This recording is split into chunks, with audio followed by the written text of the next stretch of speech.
This is a technological showcase set in the world of The Witcher 4. What you just saw and are going to see now is running on a standard PlayStation 5 at 60 FPS with ray tracing. So in the game, you'll be playing as Ciri, a professional monster slayer, a witcher. She explores the world and hunts down monsters for coin. The region we are in is called Kovir, and you'll get to explore it in the game. Right now, Ciri is investigating a monster, and after gathering new clues, she is heading back to a nearby village.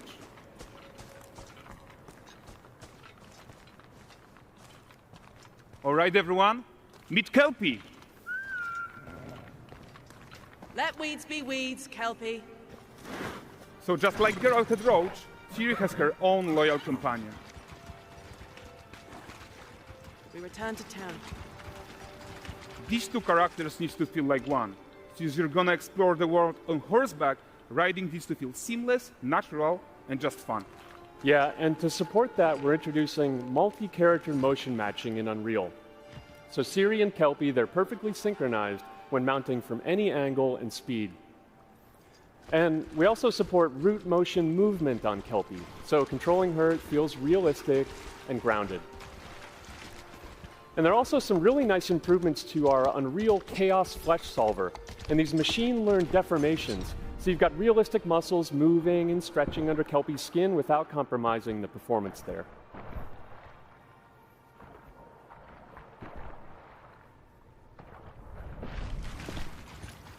So let's leave Ciri behind for a second and talk about the world itself. So much of the Witcher world is natural, organic, especially Kovir with its dense forest and wild nature. Yeah, and wild nature is hard. And with nanite geometry, we've freed artists from so many of their old constraints. But we don't want to rest until everything we do in Unreal has that same spirit of freedom.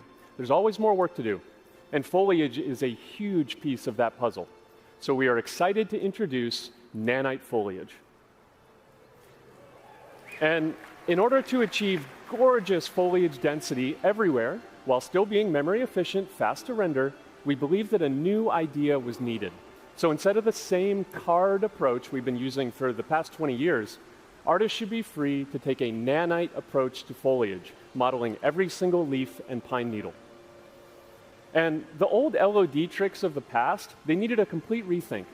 And in their place, it's a new adaptive voxel representation in nanite. It's volumetric, it's fully 3D, it is super fast to render. And these dense clusters of triangles turn into these cubes, which at a distance, they're no larger than a pixel, and they react to the changing light of our dynamic sun and our shadows, and they allow artists to render whatever amount of foliage is needed to achieve their vision without compromise. And no compromise means how ambitious we are when it comes to bringing our vision to life with incredible visuals. But more than that, together with Epic, we created faster way to load the world. We can now bring in more content more quickly for the smoothest possible experience as we fly down to catch up with Ciri.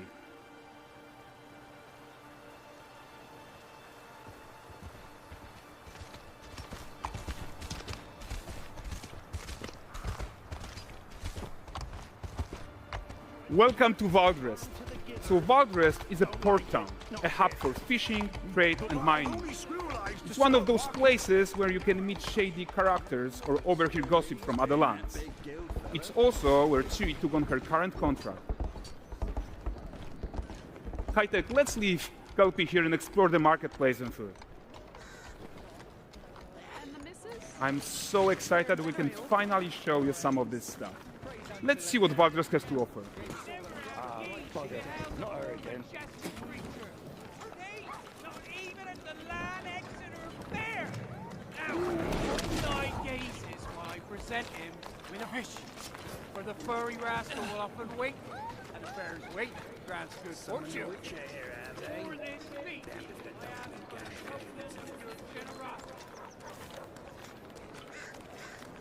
Pardon. Guys, notice how responsive the world is. Character actions directly affect what happens around you, sometimes even setting off chain reactions. Everything is working together.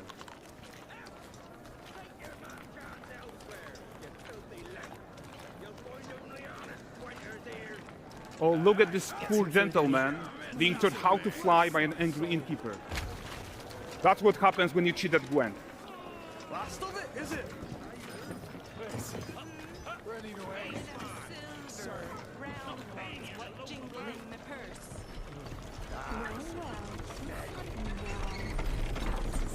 Okay, so this is the guy who gave the quest his own.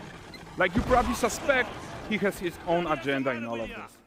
You're off your tits again, Wilfred. Get your ass up.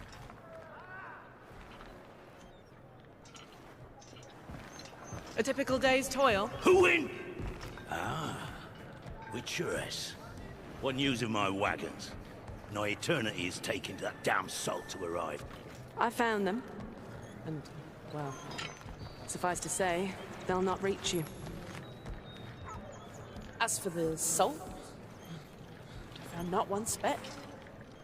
I presume this comes as no surprise to you. Now. Kavir's smuggling trade is of no concern to me. Shush, shush, shush. The manticore that flattened your cart and devoured your men? Quite the opposite.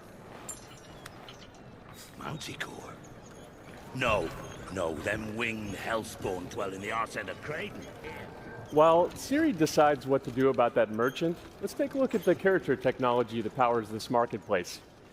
Why don't we listen in on these fishmongers? They're selling their wares, chatting up customers. Morning, catch this is. Won't find none fresher. Rugged me ladies after one of them. Girls, get this cleaned and gutted for you. You mind, dearest? Into seeing something more. Got mackerel, cod, all Braxton's finest.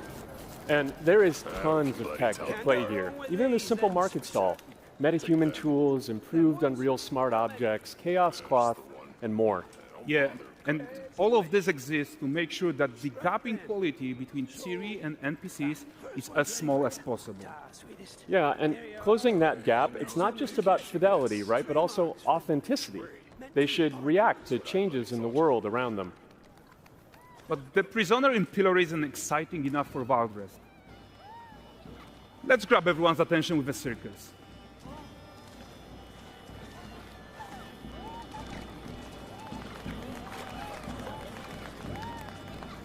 But the great performance deserves a huge crowd though. Let's crank it up.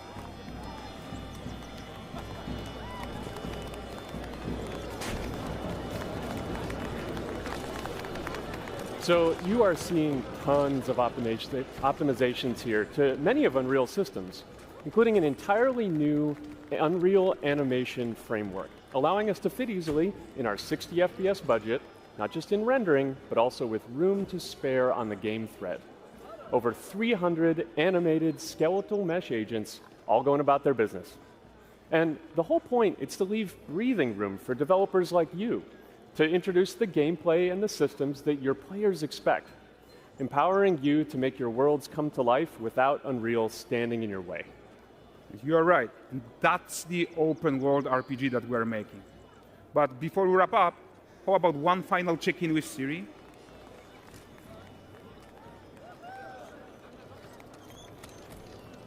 We are making this game to be the most immersive and ambitious open world Witcher game ever. And we are making this a reality thanks to our work on Unreal with the team at Epic. I think what we're doing together is going to bring in a new generation of open world RPGs, and I'm so proud of what we accomplished so far. We are too. So we're almost done, but before we go, here's a small gift for all Witcher fans. A first look at Lanexeter.